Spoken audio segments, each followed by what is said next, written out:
तो जो ये झगड़ा है बिटवीन द पैलेस्टाइन और इजराइल, इससे रिलेटेड जो हिस्ट्री है हम उसकी बात करेंगे, जो कि लगभग 3000 साल पुरानी है।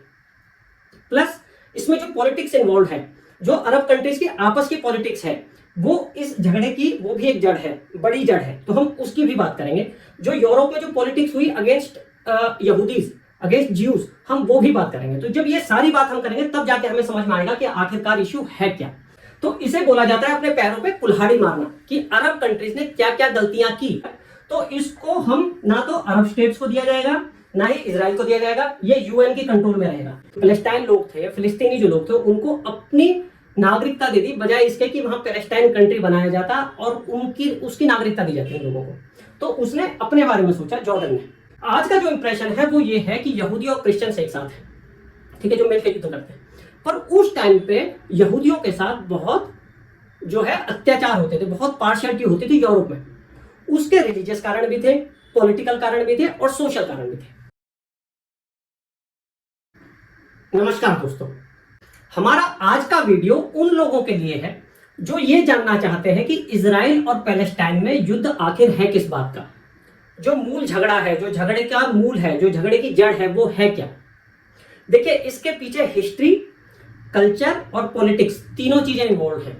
जब तक हम उसको नहीं समझेंगे तब तक हम कंक्लूजन पे नहीं आ पाएंगे कि झगड़ा आखिर है क्या। अब इस वीडियो की, इस टॉपिक की बात आई कहां से?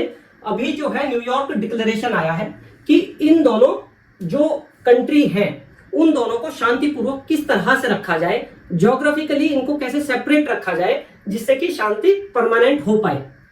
तो जो डिक्लेरेशन आया है उसके बारे में, उसके जो मुख्य बिंदु हैं उनके बारे में हम डिस्कस करेंगे।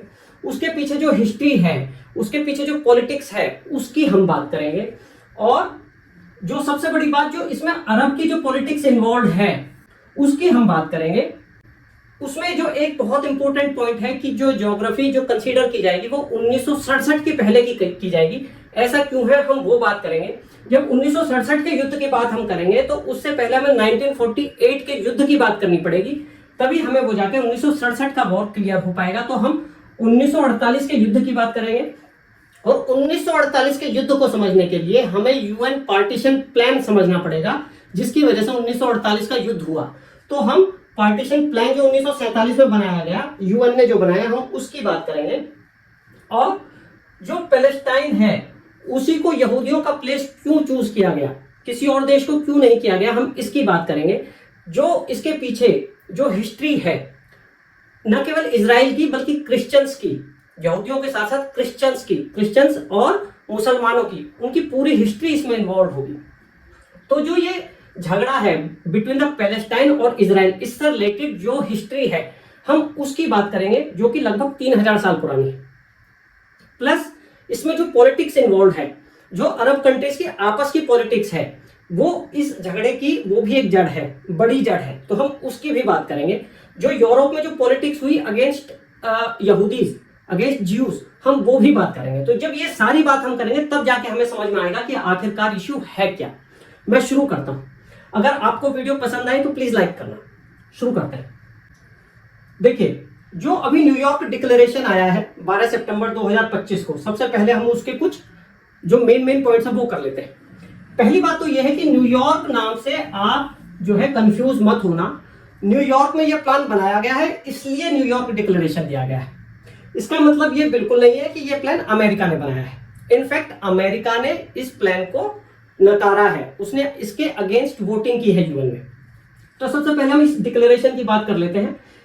ये जो डिक्लेरेशन का प्लान जो रखा गया यूएन में, तो उसमें जो वोटिंग हुई है उसमें बड़ी संख्या में, यानी कि लगभग एक तरफा वोटिंग हुई उसके फेवर में। 142 कंट्रीज ने उसके फेवर में वोटिंग की है, जिसमें जो ज्यादातर जो मुस्लिम कंट्रीज हैं, इंक्लूडिंग सऊदी अरब, कतर, इजिप्ट, जॉर्डन, इन सब ने इस जो ये प्लान है इसके फेवर में वोट किया है। भारत ने भी इसके फेवर में ही वोट किया है। इसके अगेंस्ट कुछ देशों ने वोट किया है, 10 देशों ने, जिसमें कि मुख्य देश कौन कौन से हैं? अमेरिका और इजराइल। इन देशों ने इसका अपोज किया है, उसके अपने कारण है जो अभी हम डिस्कस करेंगे। और 12 देशों ने ना फेवर में वोट किया है ना अगेंस्ट वोट किया है। अब हम बात करते हैं कि ये जो डिक्लेरेशन है इसके मुख्य पॉइंट है क्या, और यूएस ने और इजराइल ने इसको अपोज क्यों किया है। देखिए, पहला पॉइंट तो यही है कि इजराइल और पैलेस्टाइन को ज्योग्राफिकली दो सेपरेट स्टेट बनाया जाए। अभी आपको देखने में लग सकता है कि ये ऑलरेडी दो सेपरेट स्टेट है, पर सच में ऐसा नहीं है, वो हम अभी डिस्कस करेंगे। सेकेंड पॉइंट क्या किया है, जो पैलेस्टाइन है वो अभी जो है रिकॉग्नाइज स्टेट नहीं है बाय यूएन, उसको जो दूसरे देश हैं वो मान्यता नहीं देते हैं। तो इस प्लान में बोला गया है कि उसको रिकॉग्नाइज, उसको मान्यता दी जाए। तीसरी बात क्या है, जो जेरूसलम है उसको दो पार्ट में किया जाएगा, एक ईस्ट जेरूसलम और एक वेस्ट जेरूसलम। ईस्ट जेरूसलम को पैलेस्टाइन की कैपिटल बनाया जाएगा और वेस्ट जेरूसलम को इजराइल की कैपिटल बनाया जाएगा। ये एक जो यूएस और इजराइल इसका अपोज कर रहे हैं, ये एक पॉइंट है जो मुख्य कारण है, क्योंकि जो ईस्ट जेरूसलम है वो अभी हम देखेंगे आगे जाके भी, उसमें ही सारे धार्मिक स्थान हैं, क्रिश्चियंस के भी, यहूदियों के भी और मुसलमानों के भी। तो ये एक मुख्य पॉइंट है ईस्ट जेरूसलम को पैलेस्टाइन की राजधानी बनाने के ऊपर। एक पॉइंट है कि इजराइल की जो सिक्योरिटी है, जैसे इजराइल का कहना यह है कि आप प्लान तो बना दोगे लेकिन ये केवल थ्योरेटिकल है, हमारी जो प्रैक्टिकल गारंटी कौन लेगा, मतलब जो आप प्लान बना रहे हो, जो अरब कंट्रीज हैं, जो हमारे दुश्मन कंट्रीज हैं, वो इस प्लान को मानेंगे नहीं और हम पर फिर से अटैक कर देंगे, तो इसकी क्या गारंटी है। तो यूएन ने जो बोला है, जो इस स्टेटमेंट में, इस प्लान में बोला गया है, इस डिक्लेरेशन में बोला गया है कि जो यूएन है वो इसकी सिक्योरिटी की गारंटी लेगा इजराइल की। अच्छा, आगे आगे बहुत इंपॉर्टेंट बात ये बोली गई है, जो हमास है जिसका गजा पे कंट्रोल है, जो एक उग्रवादी आतंकवादी संगठन माना जाता है, इसमें कहा गया है कि वो अपने हथियार छोड़े और जो उसकी ऑथराइज, जो उसकी मान्यता प्राप्त गवर्नमेंट है पैलेस्टाइन अथॉरिटी, उसको पावर सौंप दे, इसमें यह बोला गया है। और जो इजराइल और अमेरिका का विरोध ये है कि ये केवल आपका थ्योरेटिकल प्लान है, इसको ग्राउंड रियलिटी में चेंज करने के लिए आपने कोई स्ट्रॉन्ग होमवर्क नहीं किया है, इसलिए उन्होंने इसके अगेंस्ट में वोटिंग की है। अच्छा, इसमें एक मुख्य पॉइंट ये है कि जो ज्योग्राफी कंसीडर की जाएगी इजराइल की और पैलेस्टाइन की, वो 1967 के पहले की जाएगी। देखिए 1967 में युद्ध हुआ है अरब कंट्रीज का और इजराइल का, तो उस युद्ध से पहले की जो सिचुएशन थी ज्योग्राफी में, वो वाली सिचुएशन कंसीडर की जाएगी। तो हम जो 1967 का युद्ध है उसे देखेंगे कि उसमें ऐसा क्या हुआ, ठीक है। अच्छा, अब इसमें एक बहुत इंपॉर्टेंट बात यह है कि जो शुरू में जो यूएन ने प्लान बनाया था पैलेस्टाइन का और इजराइल का, कि किसको पैलेस्टाइन का कौन सा हिस्सा दिया जाएगा, उस टाइम पे जो पैलेस्टाइन है उसके हिस्से में जो जमीन आने वाली थी, उसका जो क्षेत्रफल था वो था 11,500 स्क्वायर किलोमीटर, और जो अब जो सिचुएशन है उसमें इसे दिया जा रहा है केवल 6,000 स्क्वायर किलोमीटर। तो इसे बोला जाता है अपने पैरों पे कुल्हाड़ी मारना, कि अरब कंट्रीज ने क्या क्या गलतियां की कि जो उसे पहले इतना एरिया मिल रहा था अब केवल इतना एरिया मिलेगा। तो इसमें पैलेस्टाइन की गलती नहीं है, क्योंकि पैलेस्टाइन तो उस टाइम पे एक्चुअल में एग्जिस्ट ही नहीं कर रहा था, मतलब वहां पे कोई ऐसा कोई संगठन नहीं था जो पैलेस्टाइन को प्रेजेंट करे। तो अरब कंट्रीज ने अपनी पॉलिटिक्स के लिए कैसे उसे नुकसान पहुंचाया, वो भी हम अभी आगे जाके देखेंगे। अब अगर हम 1947 के यूएन पार्टीशन प्लान की बात करें, यानी 1947 में क्या हुआ था, जब यूएन ने पैलेस्टाइन को दो पार्ट्स में तोड़ा था, एक इजराइल और एक पैलेस्टाइन, ठीक है, एक अरब कंट्रीज के लिए और एक यहूदियों के लिए। तो उसमें क्या प्लान किया गया था, एक बार हम वो बात करते हैं, फिर उसे के बाद क्या हुआ एग्जैक्टली तब वो बात करेंगे। देखिए यूएन ने क्या प्लान किया, यूएन ने बोला कि हम पैलेस्टाइन को 3 पार्ट्स में ब्रेक करेंगे। इनफैक्ट पहला होगा ज्यूइश स्टेट, जिसका एरिया उन्होंने जो दिया वो दिया लगभग 55%। ये बात भी हम करेंगे कि 55% क्यों हुआ। जो अरब स्टेट है उसको जो पार्ट्स उसको दिए गए, उसका जो टोटल एरिया था वो था 45% ऑफ द टोटल पैलेस्टाइन, यानी कि अगर हम एरिया की बात करें तो 14,500 स्क्वायर किलोमीटर इजराइल को, 11,500 स्क्वायर किलोमीटर पैलेस्टाइन को। और जो तीसरा पार्ट था जेरूसलम, जिस पर अभी झगड़ा हो रहा है कि ईस्ट जेरूसलम और वेस्ट जेरूसलम, इसके लिए प्लानिंग ये की गई थी क्योंकि ये तीनों ही रिलीजन्स के लिए एक पवित्र स्थान है, इंपॉर्टेंट प्लेस है कंसिडरिंग रिलीजियस मैटर। तो इसको हम ना तो अरब स्टेट्स को दिया जाएगा ना ही इजराइल को दिया जाएगा, ये यूएन के कंट्रोल में रहेगा। और ये कितना एरिया है, 177 किलोमीटर। इस तरीके से यूएन ने पैलेस्टाइन को ब्रेक किया, 3 अलग अलग भागों में बांटा, एक न्यूट्रल जो अपने पास रखता, एक इजराइल को देता और एक पैलेस्टाइन को लेकर। अब देखिए हुआ क्या, जो पैलेस्टाइन है उसकी ज्योग्राफी देख लेते हैं, जिससे हमें समझ में आए कि किसको क्या क्या हिस्सा दिया गया। देखिए ये आपका इजराइल है, ठीक है, आज का नहीं कहूंगा, 1947 का, ठीक है। इसमें गजा है, जो हम आप हमेशा बात करते होंगे गजा स्ट्रिप की, है ना, गजा पट्टी की, ये वाला, ये है वो, ठीक है, ये डॉट बना हुआ है। ये है कैसे, ये देखिए, ये स्ट्रिप क्यों कहते हैं उसे, ये स्ट्रिप है, ये स्ट्रिप बनी हुई है, ये यानी कि लंबाई ज्यादा है, चौड़ाई बहुत कम है, ठीक है। लंबाई लगभग 40-41 किलोमीटर है, चौड़ाई 6 से लेकर 10 किलोमीटर है, 11-12 किलोमीटर होगी, कहीं पे 6 किलोमीटर, कहीं पे 8 किलोमीटर, कहीं पे 11-12 किलोमीटर। तो ये एक स्ट्रिप है। स्ट्रिप किस किस के बीच में है, ये भूमध्य सागर, ये है आपका इजिप्ट, भूमध्य सागर, इजिप्ट और इजराइल के बीच में ये स्ट्रिप है, इसे बोला जाता है गजा स्ट्रिप। अभी हम उसकी बात करेंगे, लेकिन पहले हम इजराइल की बात करते हैं कि इजराइल को क्या क्या मिला, फिर हम पैलेस्टाइन की बात करेंगे।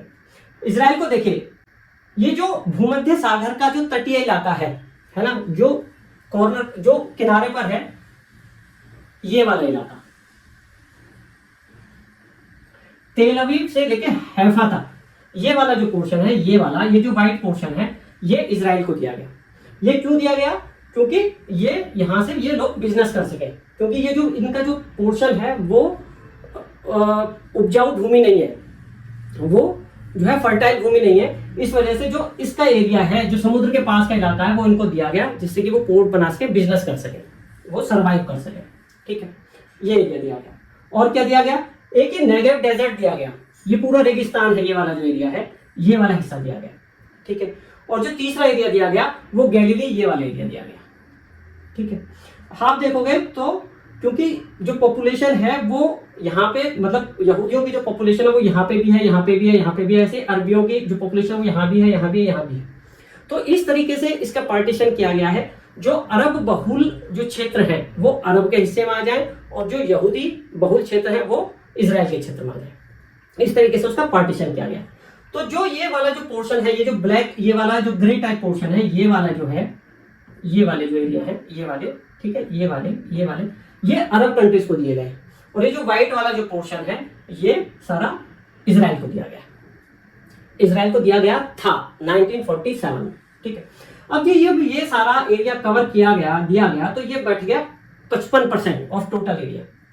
उसके पीछे जो लॉजिक था वो क्या था, देखिए, ये जो देखने में तो ये व्हाइट वाला पोर्शन है ये ज्यादा लग रहा है इससे, लेकिन इसका जो बड़ा हिस्सा है लगभग 85% वो ये डेजर्ट एरिया है, ठीक है, जहां कुछ नहीं उगता। तो इस चीज को कंपनसेट करने के लिए उनको थोड़ा सा एरिया ज्यादा दिया गया। दूसरी बात और क्या हुई, जो क्योंकि पॉपुलेशन मिक्स्ड है, ठीक है, तो जो ये एरिया जो यहूदियों को दिया गया है, इसमें जो पॉपुलेशन है उसमें 5.5 लाख लोग यहूदी हैं और 4 लाख लोग अरबी भी हैं, यानी कि 40% से ज्यादा लोग वहां पे अरबी हैं या अरबी थे उस टाइम पे, ठीक है, और 60% के लगभग यहूदी थे। तो उन चीजों को कंपनसेट करने के लिए कि भाई अरब लोग भी ज्यादा हैं, प्लस यहाँ पे ये रेगिस्तान है, कुछ नहीं उगता, उस चीज को थोड़ा सा बैलेंस करने के लिए इनको एरिया थोड़ा सा ज्यादा दिया गया। जबकि जो उस टाइम पे पॉपुलेशन थी वो लगभग 33% थी यहूदियों की। टोटल 100 लोग हैं तो उसमें से लगभग 33 लोग यहूदी थे और 66-67 लोग अरब के थे। लेकिन जो ज्योग्राफी थी उसको कंपनसेट करने के लिए, उसको बैलेंस करने के लिए थोड़ा सा एरिया यहूदियों को ज्यादा दिया गया, ठीक है।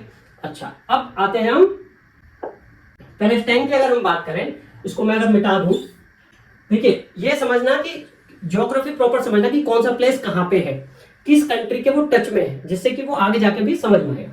एक तो गजा दिया गया, गजा स्ट्रिप, अगर इसे पूरे एरिया को बोला जाए तो इसे गजा स्ट्रिप बोला जाता है।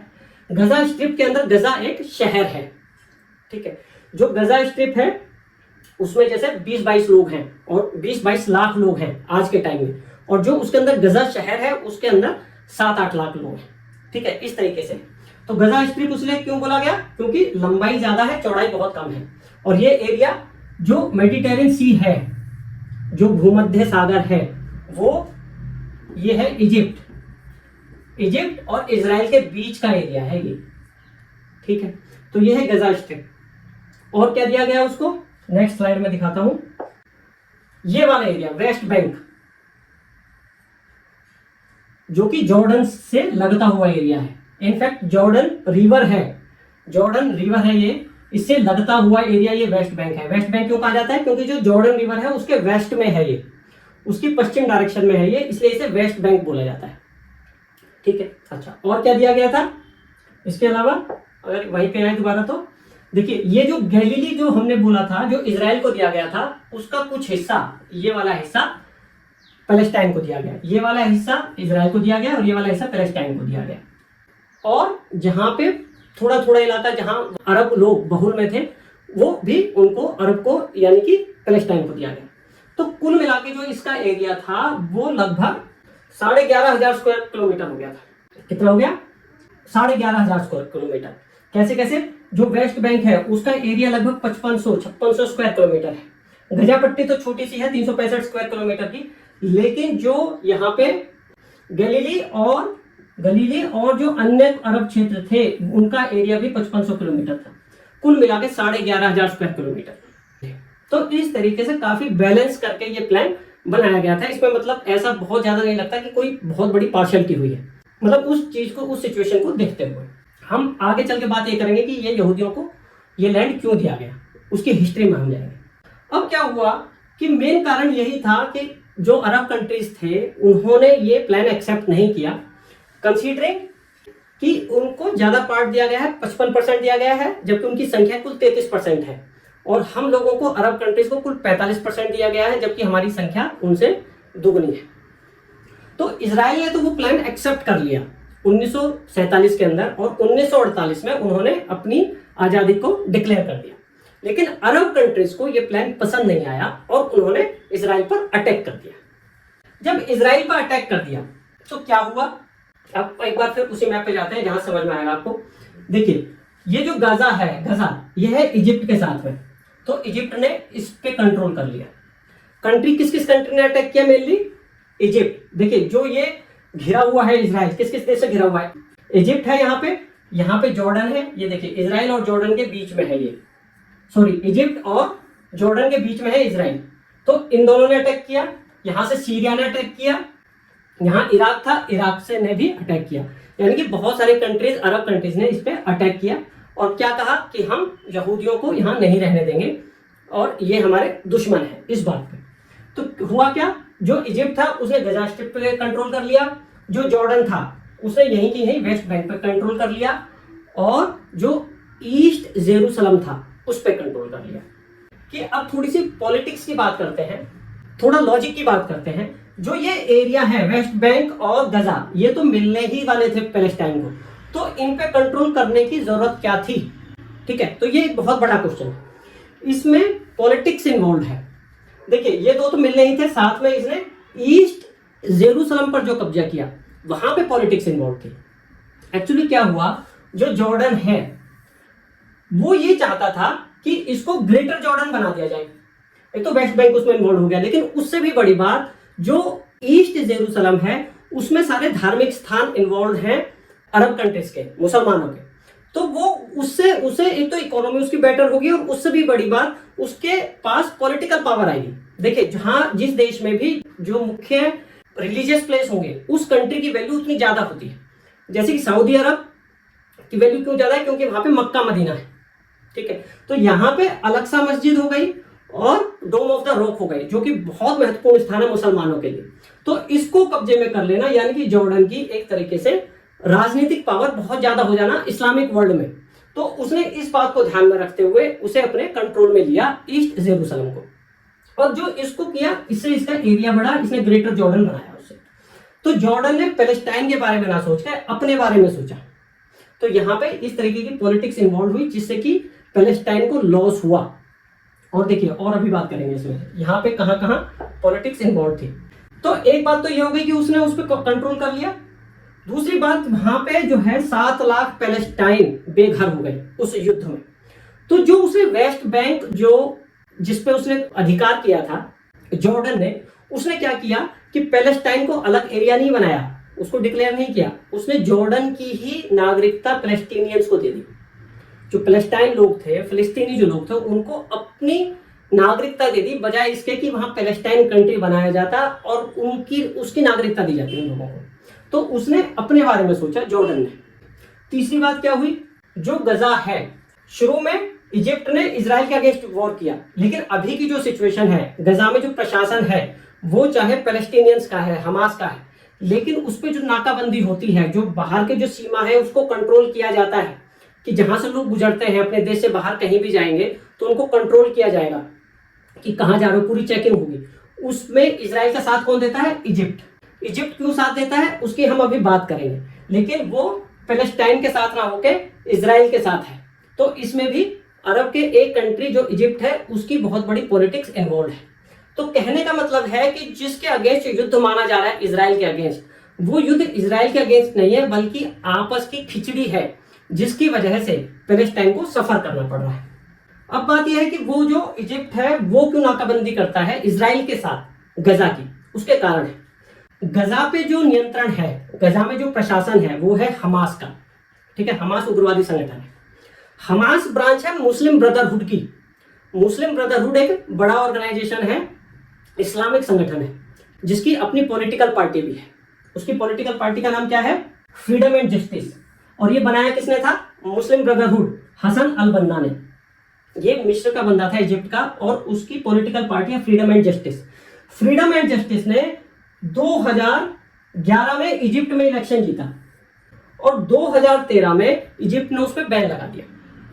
मुस्लिम ब्रदरहुड है क्या? मुस्लिम ब्रदरहुड एक इस्लामिक संगठन है जिसकी विचारधारा बहुत क्लियर है। वो ये कहता है कि केवल इबादत, इस्लाम केवल इबादत के लिए न माना जाए, बल्कि हमारी जो रोजमर्रा की जिंदगी है, जो हमारा शासन है, हमारा कानून है, हमारा जो सामाजिक जीवन है, वो सब कुछ इस्लाम पे बेस होना चाहिए। हमारा पूरा जीवन शरिया के हिसाब से चलना चाहिए। तो जब इसने इलेक्शन जीता 2011 में, इसको 2013 के अंदर इजिप्ट में बैन कर दिया गया। और जो हमास है वो मुस्लिम ब्रदरहुड की ही शाखा है। तो हमास की वजह से इजिप्ट को ये डर है कि ये हमारे विरुद्ध विद्रोह ना हो जाए, यानी कि जो वहां से जो हथियार हैं, वहां की जो वैसी जो गतिविधियां हैं वो हमारे देश में ना जाए, जिससे कि हमारा तख्ता पलट हो जाए। इसलिए जो इजिप्ट है वो इजराइल के साथ मिलकर हमास की नहीं कहूंगा, गजा की नाकेबंदी करता है।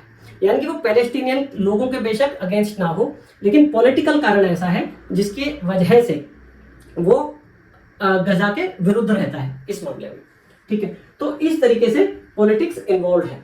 अच्छा, एक बात और है, जो ये मुस्लिम ब्रदरहुड है ये खाली इजिप्ट तक ही सीमित नहीं है। इसकी ब्रांचेज या इससे जुड़े हुए संगठन इजिप्ट में तो है ही है, जॉर्डन में, सीरिया में, कतर में, सूडान में और ट्यूनेशिया में भी है। यानी कि ये अगर बात करें इसकी, तो ये बहुत बड़ा संगठन बनता जा रहा है ग्लोबल, जिसके बहुत सारे देश अगेंस्ट हैं और बहुत सारे देश इसमें इसके प्रति सहानुभूति रखते हैं। तो यहाँ पे अरब पॉलिटिक्स भी इन्वॉल्व है और इजराइल के साथ झगड़ा भी इन्वॉल्व है। एक बात और, जो इजिप्ट है वो इजराइल के साथ बिजनेस भी करता है, उसे वहां से पैसा भी मिलता है, इसके लिए भी वो इजराइल का साथ देता है। अब पहले उसके अगेंस्ट उसने युद्ध भी किया था, लेकिन अब उसके साथ देता है। अब बात करते हैं आगे चल के कि जो प्रेजेंट में पैलेस्टाइन की सिचुएशन क्या है, वहां प्रशासन किसका है। देखिए, उसमें जो बात कही गई डिक्लेरेशन में, उसमें यह कहा गया कि पैलेस्टाइन को और इजराइल को अलग रखा जाएगा। अगर हम बाहर से देखें तो हमें लगेगा कि गजा जो है या जो वेस्टर्न बैंक है वो है ही अलग, मतलब पैलेस्टाइन अलग ही है, पर सच में ऐसा नहीं है। क्या? जो गजा है, गजा के अंदर हमास का प्रशासन है। 2007 से 2006 में हमास ने वहां पे इलेक्शन जीता। हमास क्या है? हमास की अपनी सेना है और हमास का अपना पॉलिटिकल विंग है। तो पॉलिटिकल विंग ने हमास में इलेक्शन जीता और 2007 से उस पर पूरा कंट्रोल रखे हुए हैं, मतलब उसके बाद कोई इलेक्शन नहीं हुआ, उसका पूरा कंट्रोल है। लेकिन उसको बाहर से उसकी नाकेबंदी की हुई है इजराइल और इजिप्ट ने मिलकर, ठीक है।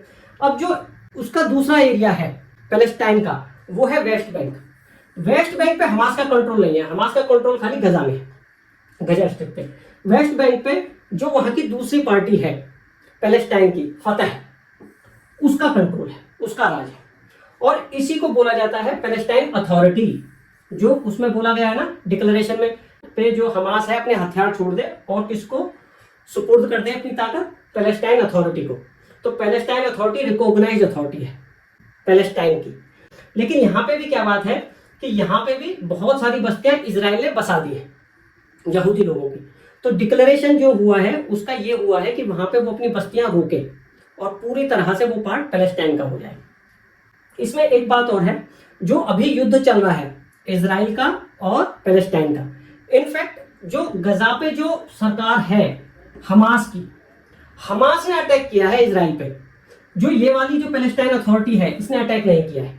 कहने का मतलब ये है कि पैलेस्टाइन की सरकार ने या पैलेस्टाइन की सेना ने हमला नहीं किया है, हमास की सेना ने किया है। हमास खुद अपने आप में एक विंग है, एक संगठन है जिसकी अपनी सेना है, एक इस्लामिक संगठन है जिसकी अपनी सेना है।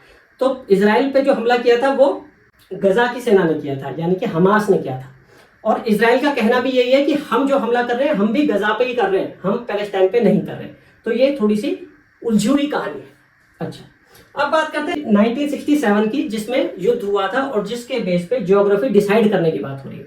देखिए, जब 1948 में जो हिस्सा जॉर्डन और इजिप्ट ने हथियाया था उस टाइम पे, उस पर कब्जा किया था, वो सारा हिस्सा वापस से इजराइल ने छीन लिया 1967 में। उसके साथ साथ देखिए, ये थी गजा स्ट्रिप, ये इजराइल ने छीन ली।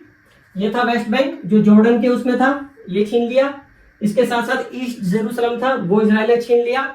और जब इनके साथ सीरिया ने हमला किया अरब कंट्रीज के साथ, तो ये अपना जो ये वाला एरिया है इसका, ये बहुत पहाड़ी एरिया है, बहुत ऊंचा एरिया है, गोलान हाइट्स करके। इसने इजराइल की बहुत ऐसी की तैसी कर रखी थी इस वाले एरिया से, क्योंकि ये बहुत ऊंचा एरिया है। तो 1967 के युद्ध में इजराइल ने गोलान हाइट्स सीरिया से छीन लिया। अब ये सीरिया के पास है। तो अब का जो डिक्लेरेशन हुआ है 2025 वाला, उसने क्या बोला है कि जो इसने जो छीने हैं, गजा छीना है वो वापस करना पड़ेगा, वेस्ट बैंक छीना है वो वापस करना पड़ेगा, और जो सीरिया से गोलान हाइट्स छीना है वो भी सीरिया को वापस करना पड़ेगा। तो ये इसके मुख्य बिंदु हैं इस डिक्लेरेशन में। तो समझ में आ गया 1967 में क्या हुआ और 1948 में क्या हुआ था। अब चलते हैं आगे। अब देखो, अब जो 1948 में या 1947 में जो पार्टीशन प्लान बनाया यूएन ने, उसके पीछे क्या हिस्ट्री है, उसके पीछे क्या पॉलिटिक्स है, या उसके पीछे क्या सोशल रीजंस है, एक बार हम उनको समझते हैं कि एग्जैक्टली हुआ क्या था। हिस्ट्री जाती है, अगर हम इतिहास की बात करें तो आज से लगभग 3000 साल पहले यहूदियों में एक राजा हुआ डेविड। उसका लड़का था जो राजा है सोलोमन। सोलोमन ने जो आज का इजराइल है उसमें मंदिर बनाया, सोलोमन टेम्पल करके। ये जो जगह है इसको बोला जाता है टेम्पल माउंट। वो जो जगह है, जो शहर है, वो है टेम्पल माउंट। उसमें मंदिर बनाया सोलोमन टेम्पल करके। कब बनाया? 957 BCE में। एक बात मैं ये बता दूं, उस टाइम पे क्रिश्चियन एग्जिस्ट नहीं करते थे, मुसलमान एग्जिस्ट नहीं करते थे। उस टाइम पे बेबीलोन साम्राज्य होता था, यानी कि मेसोपोटामिया सभ्यता होती थी। उस टाइम में और सभ्यताएं होती थी जो क्रिश्चियंस और मुसलमानों से अलग थी। तो वहां पे जैसे मेसोपोटामिया है बेबीलोन, वहां पे मल्टीपल गॉड्स की पूजा होती थी। आज एक ईश्वरवाद है जो इराक, मेसोपोटामिया का नाम अब क्या है? इराक। ऐसे ही ईरान था, ईरान का नाम क्या था? पर्शिया, वहां पारसी धर्म था। ठीक है, तो ये वो सारी सभ्यताएं खत्म हो गई, अब क्रिश्चियन और मुसलमान रह गए। तो ये बात उनके एग्जिस्टेंस से पहले की है, 3000 साल पहले की। 3000 साल पहले मंदिर बनाया गया। अब क्या हुआ, जब वो मंदिर बनाया गया उसके लगभग 450 साल बाद वो मंदिर तोड़ दिया गया। किसने तोड़ा? बेबीलोनियंस ने। जो बेबीलोन के जो राजा थे उन्होंने हमला किया और वो मंदिर तोड़ दिया। जो अगर बेबीलोन की हम बात करें, ये मेसोपोटामिया जो इराक है, ठीक है, तो वहां पे वो साम्राज्य था। जैसे अगर आपने सुना हो हैंगिंग गार्डन्स ऑफ बेबीलोन, ठीक है, तो ये सभ्यता थी। तो बेबीलोनियंस ने वहां पे अटैक किया, मंदिर तोड़ दिया और वहां यहूदी लोग वहां से भागने लगे। ठीक है, अब क्या हुआ, वहां पे रोमन्स का साम्राज्य उभरने लगा यूरोप में। रोमन्स का अपॉइंटेड एक राजा था जिसका नाम था हेरोद। ये यहूदी था धर्म से। तो इसने अलाउ किया यहूदियों को मंदिर दोबारा बनाने के लिए। कब किया? 516 BCE में। अब लेकिन उसने बना तो दिया वो मंदिर, और वो रहा भी 400 साढ़े 400 साल वो वहां पे रहा। लेकिन फिर जो रोमन अंपायर है उसका प्रभुत्व बढ़ा। उसमें कोई एक राजा ऐसा आया जिसको ये पसंद नहीं आया, और उसने 70 CE में, यानी कि 70 ईस्वी में उस मंदिर पर दोबारा हमला किया और उसे फिर से तोड़ दिया। ठीक है, और जब उसने तोड़ा, अगर हम आज की बात करें तो केवल उस मंदिर का ये वाला हिस्सा बचा है, ये जो दीवार है, इस दीवार को बोला जाता है वेस्टर्न वॉल। ठीक है, तो वो जो भव्य मंदिर था उसे तोड़ा और आज के समय में ये खाली वेस्टर्न वॉल मानी जाती है, बची हुई है, जिसकी यहूदी लोग बहुत रेस्पेक्ट करते हैं रिलीजियसली। अब रोमन्स के बाद मुसलमानों का राजा है, पैगंबर मोहम्मद के बाद वहां पे जो वंश आया, उमैयद जो खलीफा थे, उमैयद वंश के जो खलीफा थे 691 ईस्वी में उसी जगह, मतलब वो जो टेंपल माउंट जो जगह थी उसके बिल्कुल बीचों बीच उन्होंने डोम ऑफ द रॉक बना दिया। डोम ऑफ द रॉक ये वाली जो बिल्डिंग है, ये वो बिल्कुल जो टेंपल था बिल्कुल वहां पे ये वाली बिल्डिंग बना दी जब इनका शासन आया। क्या क्या विचार था? विचार ये था कि जो मोहम्मद है, जब वो आसमान यात्रा पे गए थे घोड़ों पे उड़ के, तो जो जहां से वो यात्रा शुरू हुई थी वो जो जगह है उसको रिमेंबर करने के लिए, उसको एक प्रतीक बनाने के लिए उसी जगह ये बनाया गया डोम ऑफ द रॉक। ठीक है, ये सुनहरी कलर की गुंबद है, 691 ईस्वी की बात है, ये अल मलिक ने बनवाई। अब उसके लगभग 15 साल बाद 705 में, ठीक है, अल वालिद ने, उसी वंश के उमैयद खलीफा ने, ये अल अक्सा मस्जिद वहां पे बनवाई। उसके जो टेंपल माउंट है उस शहर के साउथ में ये वाली मस्जिद बनवाई उसने। ठीक है, इसके पीछे क्या था? वही लॉजिक था, वही आस्था थी कि जो आसमान जो यात्रा की थी मोहम्मद ने, तो उनको पहले मक्का मस्जिद से पहले, जो मक्का मदीना है वहां से पहले यहां लाया गया था आसमानी यात्रा के लिए। तो वो यहाँ पे रुके थे, जहां उन्होंने नहाई धोई की होगी, रेस्ट किया होगा, तो यहाँ वो रुके थे। तो इस प्लेस का स्थान या इस प्लेस की जगह भी मुसलमानों में वही है, जो मक्का मदीना के बाद जो इंपॉर्टेंट प्लेस है वो ये है। तो यहाँ वो रुके और फिर इसके बाद जो है इस वाले प्लेस से उन्होंने यात्रा शुरू की। तो ये दोनों प्लेस मुसलमानों के लिए हो गए बहुत इंपॉर्टेंट। तो वो एक ही जगह है, इजराइल जो है, जो जेरूसलम है, वहां पे मुसलमानों का भी प्लेस हो गए दो इंपॉर्टेंट, और यहूदियों का वहां मंदिर था ही। अब देखिए, वहां मुसलमानों का राज चल रहा है, उमैयद खलीफा का जो वंश है वहां पे राज कर रहा है। अब क्या हुआ, 1099 में क्रिश्चियंस ने धर्म युद्ध कह के मुसलमानों पे हमला किया, यानी कि उस एरिया में हमला किया। अब कहने की बात यह है कि यह कंफ्यूजन ना हो कि क्रिश्चियंस ने यहूदियों का बदला लेने के लिए ऐसा किया, ऐसा नहीं है। क्रिश्चियंस के अपने रिलीजियस कारण है वहां हमला करने के लिए, और क्रिश्चियंस ने उसे क्या कहा, धर्म युद्ध, और वहां पे वो सक्सेस भी हुए उसे पाने में। अब धर्म युद्ध इसे क्यों कहा गया, क्रिश्चियंस के लिए वो इंपॉर्टेंट प्लेस क्यों है? जो जीसस क्राइस्ट हैं वो यहूदी थे, मतलब जो उनका जन्म हुआ वो यहूदी परिवार में हुआ, यानी कि अगर उनका बैकग्राउंड कहें तो वो खुद यहूदी है, और उनका नाम जीसस क्राइस्ट है, तो क्राइस्ट से क्रिश्चियन धर्म बना। ठीक है, जैसे भारत की बात करें, जैसे गौतम बुद्ध है या महावीर जैन है, वो हिंदू हैं, गौतम बुद्ध हिंदू हैं और उनके नाम के ऊपर बौद्ध धर्म चला। महावीर जैन है, वो हिंदू हैं, हिंदू घर में पैदा हुए और उनके नाम के ऊपर जैन धर्म चला। ऐसे ही जीसस क्राइस्ट यहूदियों के घर में पैदा हुए, क्राइस्ट से क्रिश्चियन धर्म चला। ठीक, तो जीसस क्राइस्ट जो है वो जेरूसलम गए, वहां वो उपदेश देते थे अपने शिष्यों को। जो उनको फांसी या जो उनको सूली पे टांगा गया, सूली पे जो लटकाया गया, वो वहीं पे जेरूसलम में ही दी गई। फांसी से पहले उन्होंने खाना खाया वहां पे, जिस सड़क से वो लाए गए। तो वो सारे जो प्लेसेस हैं वो क्रिश्चियंस के लिए बहुत महत्वपूर्ण है रिलीजियस टर्म में। तो क्रिश्चियंस ने उसे अपने रिलीजियस भूमि मान के मुसलमानों पे वहां अरब पे अटैक किया और उन्होंने वो युद्ध जीत भी लिया। लेकिन बात ये हुई, वो जो है उस पर कब्जा बहुत टाइम तक नहीं रख पाए। उसके 80 साल बाद, यानी कि 1187 में मुसलमानों ने उस पर फिर से कब्जा कर लिया। तो इस तरीके से वो अदला बदली चल रही है, कभी कोई किसी पर अटैक कर रहा है, कभी कोई किसी पर अटैक कर रहा है। ठीक है, ऐसा नहीं है कि इस जो पहला धर्म युद्ध था उसके बाद क्रिश्चियंस ने कोशिशें नहीं की, उसके बाद उन्होंने 6 बार 7 बार कोशिश वो करते रहे, कभी सफलता मिली, जैसे पहले युद्ध में मिली, फिर कहीं आंशिक सफलता मिली, कहीं पे सफलता नहीं मिली। तो अब जो यहूदी हैं वो वहां पे नहीं है, वो पूरे यूरोप में बिखर चुके हैं, क्योंकि बार बार हमले हो रहे हैं, तो बार बार विस्थापित हो रहे हैं, तो वो पूरे यूरोप में, रूस में वो फैले हुए हैं। युद्ध चल रहा है क्रिश्चियंस और मुसलमानों के बीच में। ठीक, अब देखिए जो मुसलमान है उसमें भी अलग अलग वंश हैं, अलग अलग देशों से अलग अलग सभ्यताएं हैं जो युद्ध कर रही हैं। 1517 में जो उस्मानिया साम्राज्य था, ओटोमन एम्पायर, उसने जो दूसरे मुसलमान राजा थे उनको हरा के वहां पे कब्जा कर लिया ओटोमन एम्पायर ने। तो वहां पे ओटोमन रूल हो गया जेरूसलम में।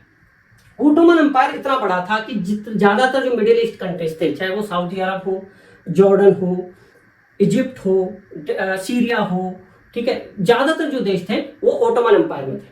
खाली मिडिल ईस्ट के ही नहीं, यूरोप के कंट्रीज भी उसके अंडर में थे, जो अफ्रीका महाद्वीप है उसके कंट्रीज भी बहुत सारे उसके अंडर में थे। यानी ओटोमन एम्पायर एक बहुत बड़ा साम्राज्य था जिसके कंट्रोल में ये अब आ चुका था जेरूसलम। तो 400 साल 1517 से 1917 तक उस पे ओटोमन एम्पायर का कंट्रोल रहा। ठीक है, अब जब हम बात कर रहे थे कि यूरोप में वो जो यहूदी फैले हुए हैं, है ना, कोई अब यूरोप बहुत बड़ा है, रूस भी है, तो वहां पे अलग अलग जगह वो लोग बसे हुए हैं। अब आज का जो इंप्रेशन है वो ये है कि यहूदी और क्रिश्चियन एक साथ है, ठीक है, जो मिलकर युद्ध करते हैं।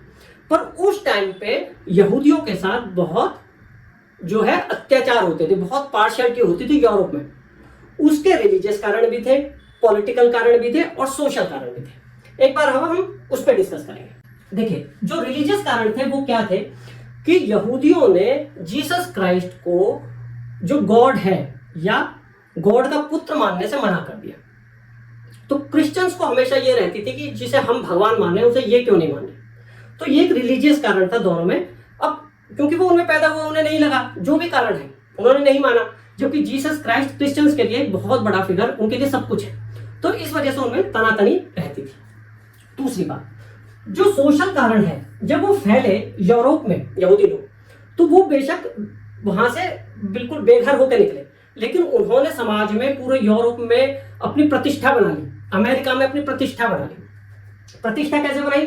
बड़े बड़े बिजनेसमैन, बैंकर्स, मीडिया को कंट्रोल करने वाले, साइंटिस्ट, है ना, उद्योगपति, ये सारे जो है यहूदी लोग थे। तो इनके हाथ में बहुत ज्यादा पावर थी। एक बात और, जो चर्च थे उस टाइम पे, चर्च ने क्रिश्चियंस लोगों को ब्याज पे पैसा देने के लिए मना किया हुआ था कि आप ब्याज के पैसे नहीं लोगे, मतलब आप सूदखोरी नहीं करोगे।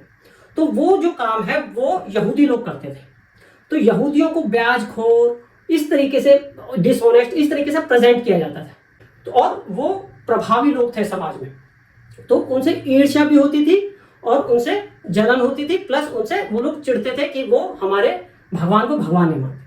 जो यहूदी लोग हैं उनका खान पान, उनका रहना सहना, उनका जो तौर तरीका था वो बिल्कुल क्रिश्चियन से डिफरेंट था। वो अपने, एक तो वो अपने ग्रुप में रहते थे, अपने समाज में रहते थे, और उनके तौर तरीके बिल्कुल अलग थे।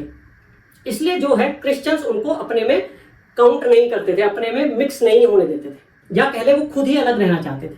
तो जब भी कोई सोशल सिचुएशन होती, कहीं पे जैसे कोई वायलेंस होता, तो उसमें यहूदियों को अपना शिकार बनाया जाता।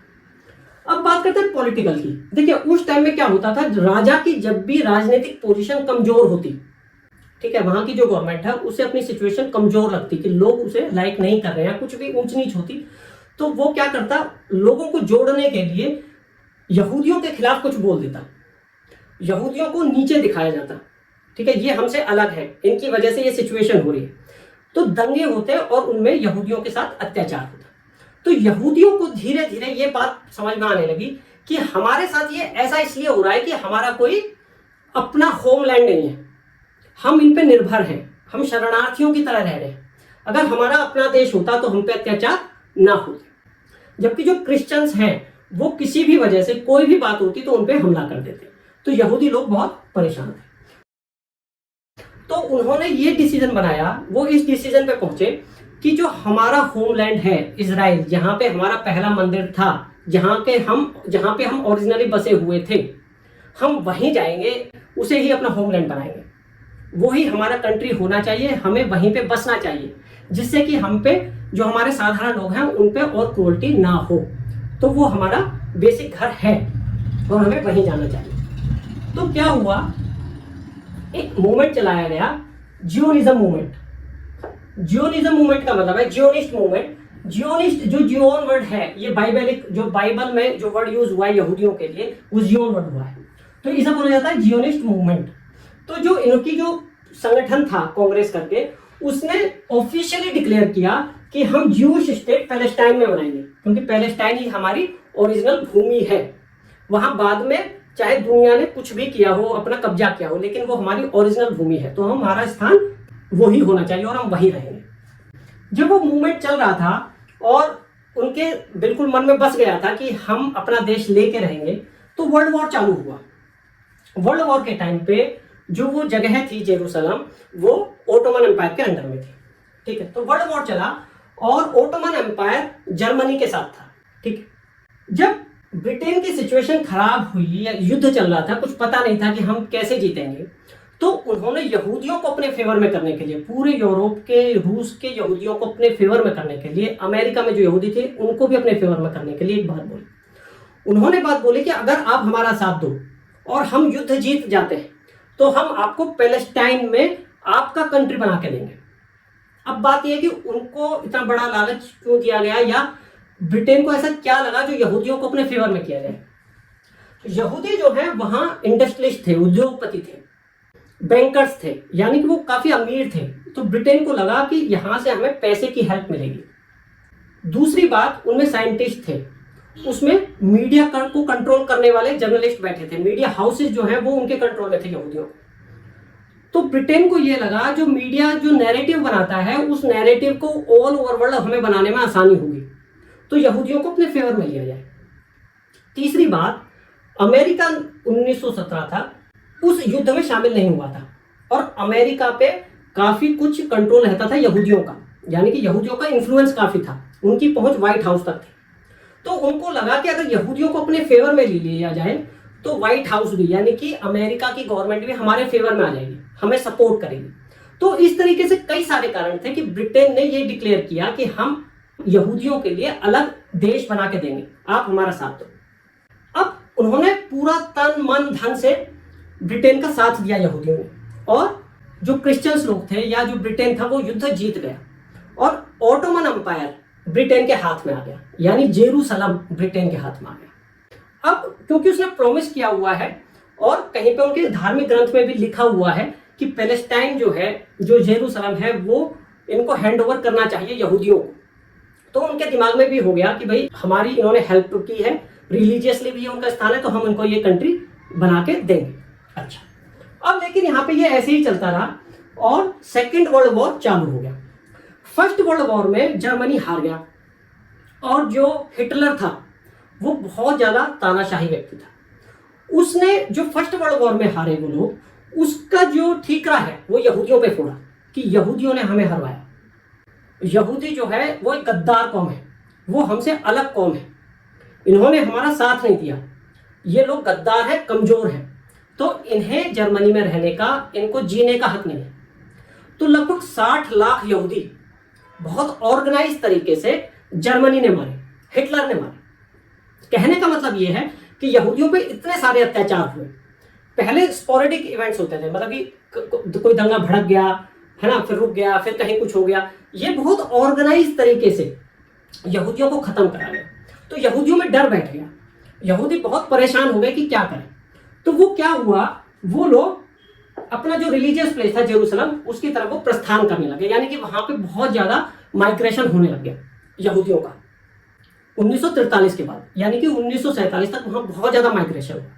जब माइग्रेशन हुआ तो वहां की जो पब्लिक थी पैलेस्टाइन की, अरब लोगों की, वो ये सहन नहीं कर पाए कि यहूदी लोग यहाँ पे रहे, क्योंकि मुसलमानों में और यहूदियों में आपस में कंफ्लिक्ट है कंसिडरिंग रिलीजियस इश्यूज। तो वहां पे जब दंगे होने लगे तो ये डिसाइड किया गया कि अब पैलेस्टाइन को 2 हिस्सों में बांट दिया जाए। एक हिस्सा इजराइल को दे दिया जाए, क्योंकि इजराइल का वो होमलैंड है, रिलीजियस लैंड है और पहले से प्रॉमिस कर रखा है, तो इसको वो लैंड दिया जाए, और जो पैलेस्टाइन है इनको उसका आधा पार्ट करके इनके अनुकूल वो पार्ट दे दिया जाए। तो ये सारी वो हिस्ट्री है, ये सारी वो पॉलिटिक्स है, वो इतिहास है, वो जो कल्चरल इश्यूज है, जिसकी वजह से ये सारा जो स्टोरी है ये चल रहा है। अब अगर इसकी फाइनल बात करें, जो इजराइल है उसका सपना क्या है, उसकी अभी भी इच्छा पूरी नहीं हुई है। वो वहां पे बस तो गए हैं इजराइल, लेकिन जो वो टेम्पल है वो अभी तक बना नहीं पाए। टेम्पल क्यों नहीं बना पाए? जो ये प्लेस है टेम्पल का, उनका ओरिजिनल टेम्पल, वो वहीं पे बनाना चाहते हैं, और वहां पे ये ऑलरेडी बिल्डिंग बनी हुई है मुसलमानों की। अगर वो इस पे बनाएंगे तो इसमें प्रॉब्लम होगी और इससे वर्ल्ड लेवल पे झगड़े होंगे, उनकी डिप्लोमेटिक पोजीशन कमजोर होगी। तो जो उनका ड्रीम है कि वहां पे अपना जो ओरिजिनल टेंपल था, सोलोमन टेंपल, वो बनाया जाए, वो इच्छा अभी तक पूरी नहीं हो पाई है। और उनके दिमाग में यही है कि उस इच्छा को, जो वर्षों से वो जो इच्छा चली आ रही है, उसे कैसे पूरा करा जाए। जबकि जो अरब है, वो जो बहुत सारे जो संगठन है, वो उनका एग्जिस्टेंस ही बियर नहीं कर पा रहे हैं, टेंपल तो दूर की बात है। तो ये पूरी हिस्ट्री है। इस पूरे झगड़े की जो जड़ है वो इस तरीके से है, जो कि पुरानी चली आ रही है। उसके पीछे कारण है, अगर 1947 में ही वो मान लिया गया होता जो यूएन पार्टीशन प्लान है, तो ये नौबत ना आती। आपको अगर वीडियो पसंद आया हो तो प्लीज लाइक करना। अगले टाइम फिर किसी ऐसे ही एक इंपॉर्टेंट टॉपिक के साथ, रोचक टॉपिक के साथ आएंगे। Thank you.